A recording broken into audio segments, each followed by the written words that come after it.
vous avez remarqué qu'il y avait un radar tronçon ici? Non. Donc en fait, c'est un radar qui va calculer la vitesse moyenne que vous faites. Est-ce que vous avez respecté les 50? Oui, c'est ça, 50, tout à fait. C'est une bonne chose pour vous?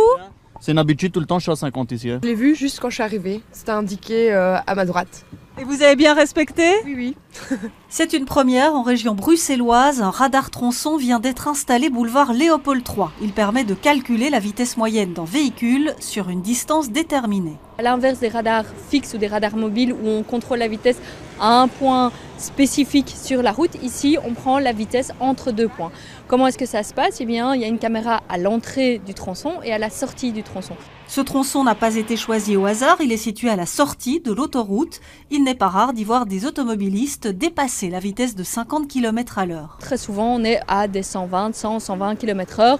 Vitesse d'une autoroute, ici on est en zone urbaine, c'est pas autorisé. Boulevard Léopold III, la vitesse est calculée sur une distance de 663 mètres. Un tronçon au sein duquel votre vitesse moyenne ne peut pas dépasser la vitesse autorisée. C'est une bonne idée, mais pour la partie que ça concerne par rapport au boulevard Léopold III, je trouve que c'est un peu peu. Ça devrait être étendu au moins jusqu'au tunnel avant l'OTAN. C'est bien, mais je trouve que la vitesse elle est un petit peu juste.